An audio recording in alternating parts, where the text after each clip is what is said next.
세계관에 대한 얘기를 너무 시작하면 길어질 것 같아서 오늘은 많이 뺄 겁니다. 그러고 먼저 퀴즈를 내겠습니다. 자, 우리나라에서 국한문 온용제 책을 제일 먼저 쓴 사람이 육일준의 서유견문이죠.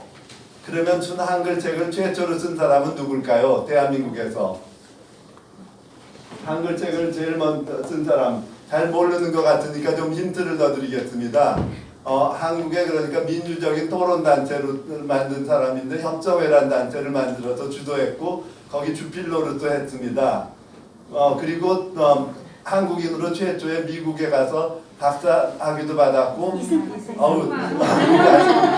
그리고 또 하나 중요한 거는 한국인 최초로 베스트셀러를 냈습니다. 미국에서.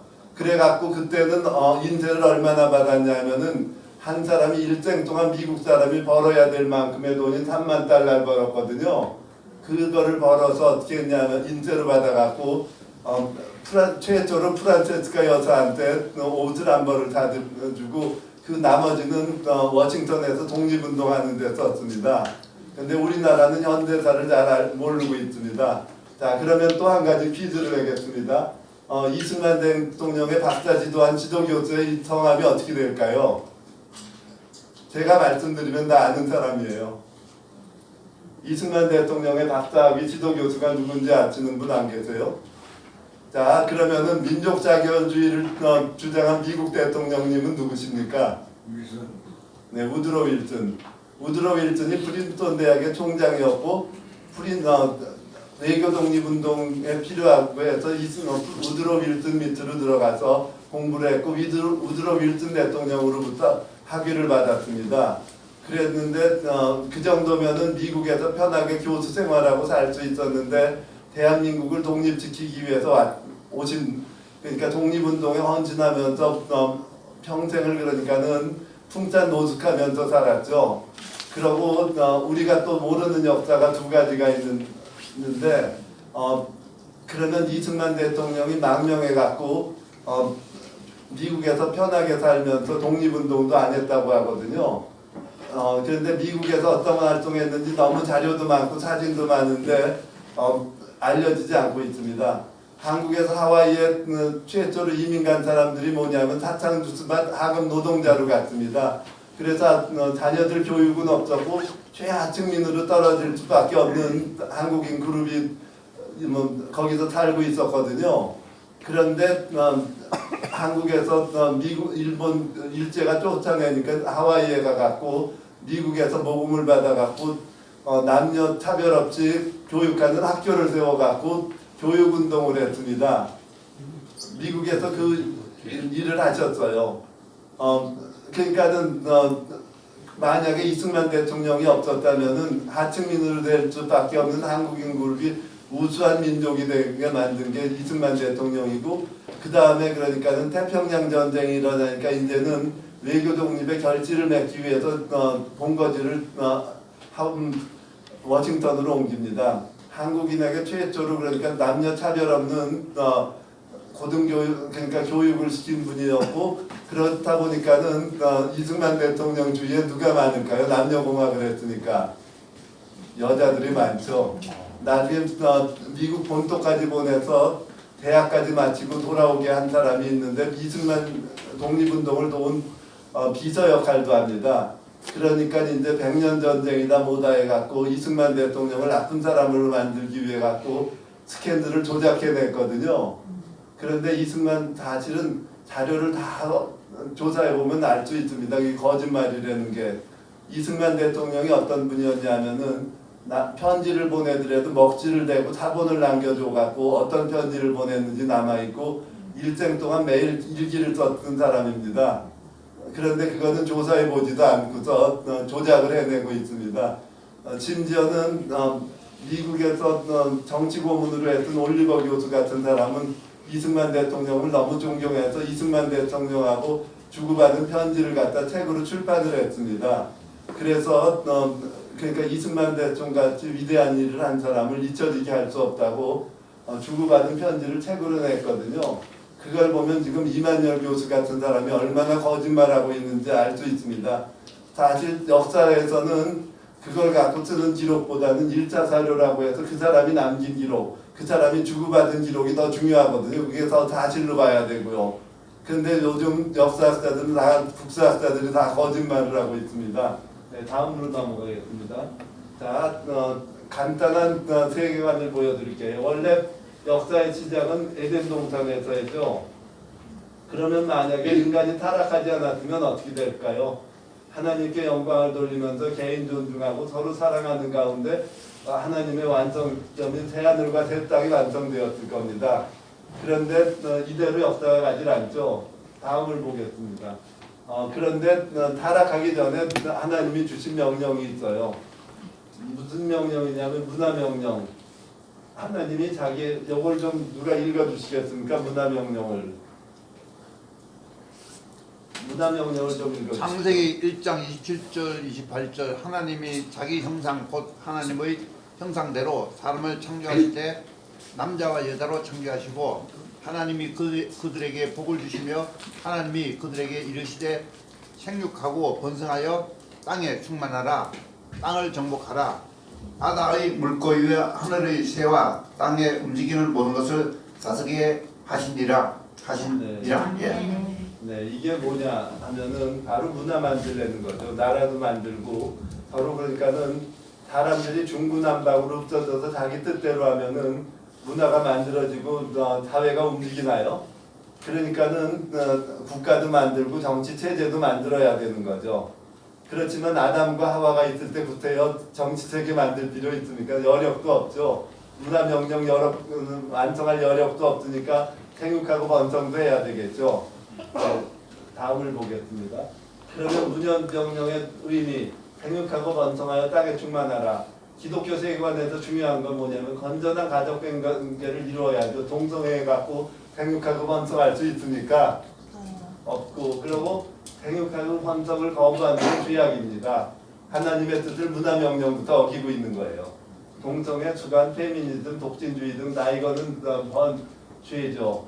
그리고 땅을 정복하라. 모든 것을 다스리라 하는데 땅을 사용하고 자연물을 가공하여 문화를 만들라.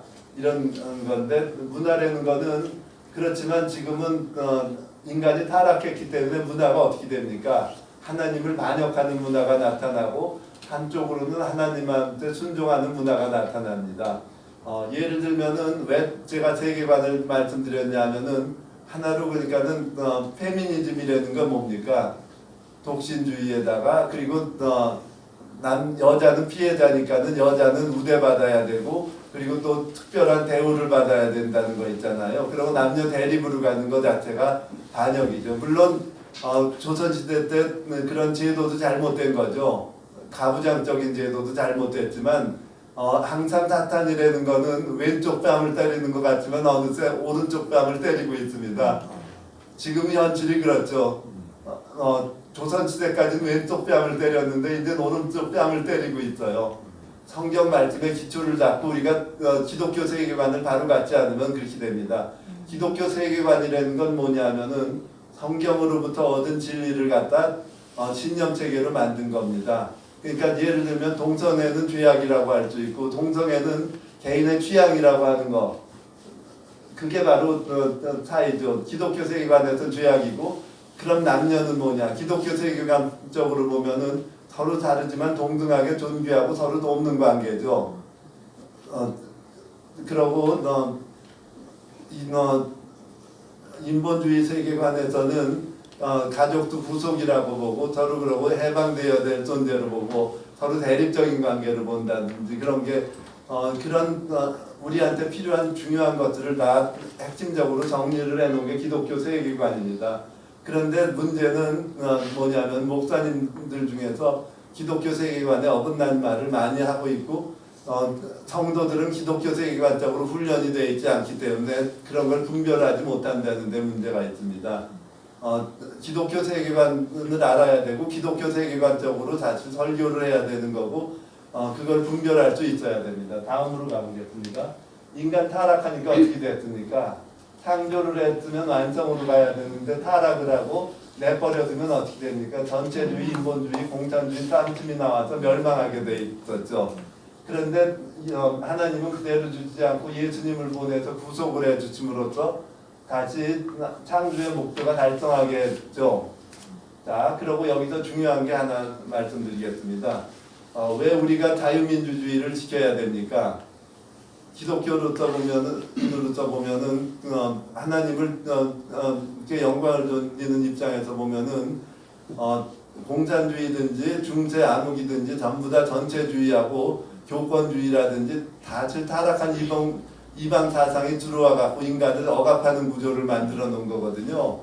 그런데 자유민주주의는 종교개혁자들이 신앙의 자유하고 개인의 존엄성을 갖고 싸운 결과로 기독교적인 인간관, 성경적인 인간관이 반영돼서 나온 겁니다. 우리는 어떤 해야 되냐면은 종교개혁자들이 만들어준 자유민주주의보다 더 하나님의 원하시는 제도를 더 가깝게 가야 되려고 하는데 지금 뭐냐면 페미니즘이다 아니면은 PC주의, 정치적 올바름이다 하면서 오히려 하나님을 반역하는 쪽으로 끌고 가고 있습니다. 다음으로 가겠습니다. 타락 이후에 그러면은 어떤 사람은 그런 말을 할 수 있거든요. 타락 이후에는 이제 문화명령은 없어졌다고 할 수 있지만은 타락 이후에 다시 한번 문화명령을 주셨어요. 시장명령도 주고 나중에 보면은 노아 이후에도 또 생육하고 번성하라고 땅에 편만하라는 말을 하시죠. 그리고 시장명령을 우리가 있는데 요것도 좀 시장명령을 좀 읽어주십시오. 마태복음 28장 18절에서 20절 말씀. 예수께서 나와 말씀하여 이르시되 하늘과 땅의 모든 권세를 내게 주셨으니 그러므로 너희는 가서 모든 민족을 제자로 삼아 아버지와 아들과 성령의 이름으로 세례를 베풀고 내가 너희에게 분부한 모든 것을 가르쳐 지키게 하라. 볼지어다 내가 세상 끝날까지 너희와 항상 함께 있으리라. 아멘. 자, 여기서 보면은 여기에 잘 보면은 문화명령이 포함되어 있는 걸 아시겠습니까? 지상명령이니까 전도만 하라고 한 것도 알지만은 내가 너희에게 분부한 모든 것 여기 문화명령은 들어가요? 안 들어가요? 들어갑니다. 그러니까는 우리가 분부한 모든 것을 가르쳐 지키게 하라. 결국 문화를 만드는 데 있어서 다시 하나님의 영광을 돌리는 문화를 만들라는 거였고 그리고 사람들이 진실한 믿음을 가질 때 비로소 이 명령이 성취돼 갔습니다. 전도 명령도 성취되는 만큼 문화 명령도 성취가 됐어요.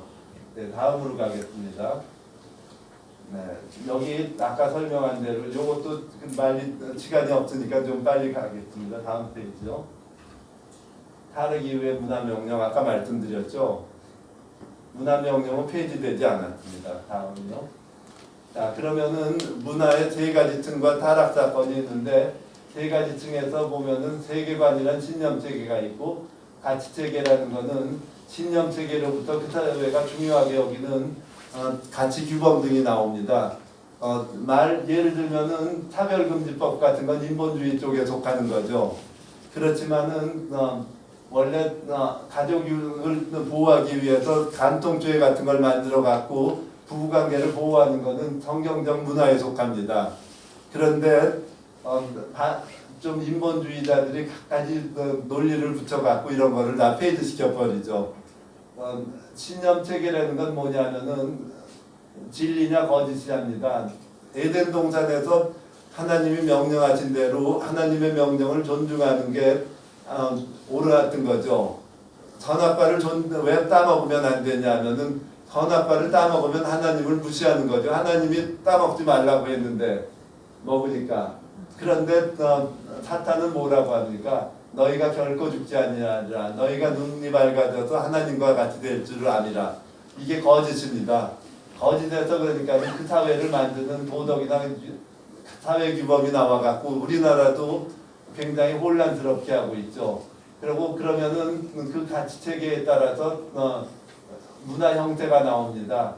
예를 들면은 도덕 윤리 만약에 부부관계가 소중하게 여기고 동성애가 죄라고 여기는 사회 같으면은 건전한 가족관계가 나오고 그 가족관계를 속에서 사회가 튼튼해지고 건전해질 뿐 아니라 번창하게 되죠.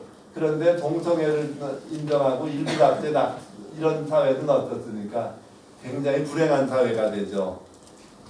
결국 뭐냐면은 사탄을 따라간 결과 이런 불행한 결과가 나오는 거죠. 그러니까 거짓에서 인본적인 법도적 윤리 하나님을 반역하는 사회제도가 나오고 그거에 의해 갖고 실질적인 문화는 일부 낙제, 낙태, 동성애 등이 나오게 됩니다. 그래서 우리가 왜 동성애를 싸워야 되느냐를 알기 위해서는 우리가 기독교 세계관을 바로 정립할 필요가 있습니다. 그런데 가장 중요한 거는 뭐냐면은 공부하는 사람들이라든지 이런 지식을 쌓는 사람한테 중요한 게 뭡니까? 잠언서에 보면은 뭐라고 합니까? 지식의 근원이라든지 지혜의 근원은 뭐라고 했습니까? 하나님을 아는 것이라고 그랬죠. 너무 인간적인 지성을 중요시하게 하면은 하나님의 뜻을 벗어나가고 엉뚱한 소리를 하죠. 그래서 손모 교수는 그 말을 했죠. 부활절 날에 코로나 상황에서 예배드리는 건 반역이라고. 그러니까는 자기의 지성을 너무 절대시하다 보면은 하나님을 떠나버립니다. 그래서 하나님의 지도를 받는 가운데 하나님의 그러니까 하나님을 인정하는 지성을 사용해야 되고 하나님을 보호자로 모셔야 됩니다. 다음을 보겠습니다. 그러면은 인류 역사상에 특별했던 나라가 세 나라가 있는데요. 어떤 나라인 것 같습니까? 이스라엘. 첫째로는 다른 나라는 권력자에 의해서 자기가 좋은 대로 나라 만들었는데 이스라엘은 어떻게 건국했습니까? 하나님이 인도해내고 하나님이 그러니까 율법을 줘서 율법에 의해서 건국되게 했죠. 하나님의 뜻으로 건국됐습니다. 그런데 신약에 와서도 특별한 나라가 두 나라가 있는데 대한민국과 미국입니다. 종교개혁이 일어나갖고 존엄성하고 성경 가치를 존중했는데 유럽에서도 자유민주주의는 나왔지만 성경을 기초로 건국은 못했거든요. 신대륙에 와서 성경을 기초로 건국을 했어요. 미국을. 그러고 또 미국은 뭐냐면은 대한민국은 어떻게 된 나라냐면 우리나라가 나라를 잃어버리고 탄압을 받고 고통을 겪을 때 우리의 건국의 아버지 서대필 박사라든지 이승만 박사가 기도한 내용이 뭐냐면은 이렇게 우리가 불가능의 현실에서 나라를 세워주시면은 성교국가 되겠다는 서원을 기도를 하면서 독립운동을 했고 그 결과로 세워진 나라입니다. 그래서 대한민국과 미국은 하나님 나라의 모형으로 세워졌습니다. 이 의무를 잊어버리면 우리나라는 혼란에 빠지고 잘못된 길로 갈 수밖에 없습니다. 이 사명을 잊지 말아야 되는 나라가 우리 대한민국입니다. 그리고 또 한 가지 1919년에 3.1운동이 일어난 건 알죠? 그렇지만은 미국에서도 필라델피아 행진이 있었어요. 자유대한민국 기독교 선교국가를 건국하겠다고 이승만 서대필 등 건국의 아버지들이 행진한 필라델피아 행진이 있었고 거기서 성명도 발표하죠. 그렇게 해서 건국된 나라입니다. 그리고 대한민국의 1호 공문서가 뭔지 아세요? 1호 공문서. 최초로 그러니까 만든 공문서가 대한민국을 세우게 해주신 하나님께 드리는 감사기도가 1호 공문서입니다. 국회를 열고서 개원을 했거든요. 그러면서 하나님께 감사를 드리자고 이건 인간이 한 게 아니고 하나님의 도움심으로 한 거니까 기도드리자고 해갖고 이은영 목사님이 올라와서 감사기도를 드렸거든요. 그게 국회 속기록에 1호 공문서로 남아있는 나라가 대한민국입니다. 다음 페이지를 보겠습니다. 시간여행을 잠깐 해볼게요. 요즘에 헬조선 하니까 진짜 한번 헬조선으로 시간여행을 해보겠습니다. 자, 선교사들이 와가지고 한 사람들이 놀란 게 뭐냐면 인간들이 저렇게 많은 짐을 지고 다닐 수 있구나 이걸 보고 놀랐대요. 그리고 조선의 인구가 40%가 노비의 나라였고 그리고 선교사들이 보니까는 관리들은 다 도둑이에요. 합법적인 도둑이라고 평가했던 나라입니다. 네. 그리고 산업공장으로 상공업 납부로 가난했던 나라였고요. 다음을 보겠습니다. 자, 또 한 가지 퀴즈 내겠습니다. 신사임당이 유명하죠. 신사임당의 본명이 뭐죠? 율곡. 네? 이율곡. 율곡의 어머니죠.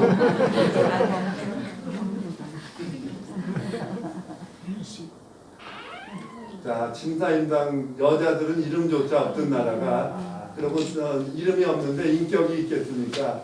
이번에 저희가 선거에 쓰레기통에다 투표지를 담았다는 거에 분노해야 되는 이유가 한 사람 한 사람이 표를 찍은 게 그 사람의 인격입니다.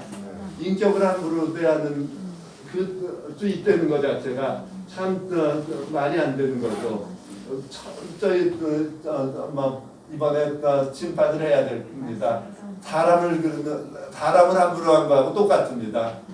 다음을 보겠습니다. 자, 그럼 분단은 누구의 책임인가?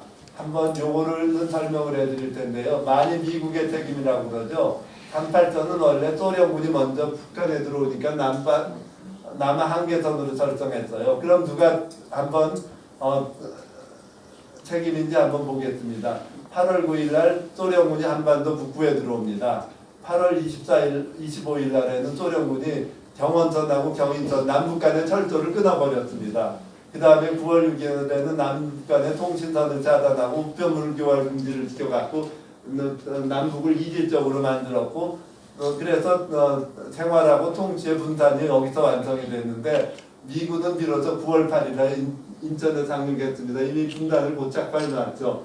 그런데 미국은 뭐냐면 이걸 분단시키려고 한 게 아니라 분단된 걸 다시 이어놓으려고 노력을 했지만 소련의 반대를 못했어요. 나라는 그러니까 하나로 세우려고 다시 이걸 이으려고 노력했지 끊으려고 노력하지 않았습니다. 자, 그러면 누구 책임입니까? 분단이. 명확하죠? 네, 다음을 보겠습니다. 자, 그리고 우리 건국사에 대해서 이해해야 되는데 8월 15일 일본 통치 저항기가 1910년부터 45년까지고요. 그 다음에 국가수립기가 1945년부터 1948년까지입니다. 우리는 해방전후사라고 하면 안 됩니다. 이 시기가 왜 해방전후사입니까? 1945년도에 해방이 되고 그 다음에 1948년에 건국했는데 건국전후사죠. 건국이라는 말을 지우기 위해서 그런 거고 건국의 가치를 없애려고 그러는 거죠. 자, 요거는 나중에 보시고요. 어떻게 북한 정부의 수립에 대해서는요. 다음을 넘어가겠습니다. 대한민국의 기적이라는 건 이렇게 많은 나라가 다 공산주의로 넘어가는데 여기 남한 조그만 땅 하나를 자유민주주의 국가로 남겨놓을 수 있었다는 게 이승만 건국 대통령이 이루어낸 기적이고 하나님의 도우심이죠. 하나님이 기도를 들으신 결과입니다. 선교국가로 남겨두기 위해서요. 다음요. 자, 그리고 우리 또 하나는 왜 1948년에 건국이었는지 제가 증거를 말씀드렸는데요. 우리가 잘 아는 노래 있죠. 우리의 소원은 통일. 이게 1947년에 발표된 노래인데 원래는 우리의 소원은 독립이었습니다. 그런데 건국을 하니까는 독립이라는 노래를 부를 필요가 없으니까 이제 통일로 바뀐 거예요. 그리고 원래는 우리의 소원은 통일, 꿈이 아니라 독립, 꿈에도 소원은 독립이었습니다. 자, 이거는 아까 말씀드렸죠. 다음으로 넘어가겠습니다. 자, 그리고 여기에 총선 포스터를 보면은 총선 거룩 독립문이 열린다고 돼 있죠. 분명히. 네, 다음 페이지 보겠습니다. 자, 그리고 또 하나 증거로서는 1950년에 발표된 광복절 노래입니다. 이날이 40년. 그러니까 나라 이루는 게 40년이라는 뜻인데 우리의 부끄러운 역사는 1년이라도 줄이려고 하는 법인데 왜 36년을 40년으로 늘렸을까요? 여기서는 뭐냐면 횟수를 봤는데 일제시대 36년에다 미국 분정기를 앞에 보면은 횟수로 4년이거든요. 그래서 독립까지 40년이라는 뜻이 이겁니다. 그러니까는 이게 48년이 건국이라는 증거죠. 노래도 우리 그렇게 부르고 있잖아요. 그래서 해방도에 광복국 건국, 건국은 독립이었습니다. 다음을 보겠습니다. 자, 그리고 건국 1주년 기념 뭐라고 되어 있습니까? 건국 여기 보면은 독립 1주년 기념이라고 분명히 써 있죠. 건국도 독립이었습니다. 대한민국 수립이라는 말이 맞고요. 다음으로 가겠습니다. 자, 그리고 58년도에도 건국 열도지라는 말이 분명히 있습니다. 네, 다음을 보겠습니다. 그리고 60년, 2008년에 분명 건국기념 우표가 나왔죠. 다 뻔했던 건데 우리가 역사에 대해서 강조를 하지 않는 동안에 다 뒤집어 놓은 거예요. 다음을 보겠습니다. 자, 이승만 건국 대통령에 대해서는 할 얘기가 너무 많은데 시간 관계상 다음을 했고요. 다음이요. 자, 그리고 요 마지막 기도는 한번 읽어주십시오. 너무 중요하기 때문에. 건국 대통령의 마지막 기도. 이제 저희 천명이 다하여가며 아버지께서 저에게 주셨던 사명을 감당하지 못하겠나이다. 몸과 마음이 너무 늙어버렸습니다. 바라옵건대 우리 민족의 앞날에 주님의 은총과 축복이 함께 하시옵소서. 우리 민족을 오직 주님께 맡기고 가겠나이다. 우리 민족이 굳세게 서서 국방에서나 경제에서나 다시는 종의 멍에를 매지 않게 하여 주시옵소서. 다음 페이지를 보겠습니다. 더 해야 되는데 더 주세요. 네, 유언도 한번 그러면 누가 읽어? 잃었던 나라의 독립을 찾는 일이 얼마나 어렵고 힘들었는지 우리 국민은 알아야 하며 불행했던 과거사를 거울 삼아 다시는 어떤 종류의 것이든 노예의 몽에를 매지 않도록 해야 한다.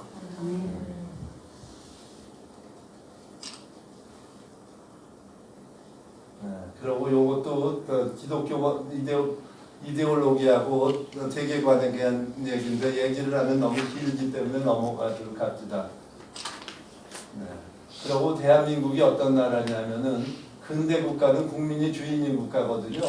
그리고 이런 국가는 종교개혁의 결과로서 하나님의 형상으로서 개인의 존엄성을 인정받으면서 생겼는데 아시아인이 세운 최초의 근대 국가가 대한민국입니다. 일본이 먼저 세워지지 않았죠. 일본은 천황제 국가로서 진정한 의미의 근대 국가가 아니었고 그렇지만 근대 정치는 훨씬 우리보다 앞서갔지만은 우리가 갑자기 앞서갔고 일본보다 먼저 근대 국가를 세웠다는 자부심을 가져야 됩니다.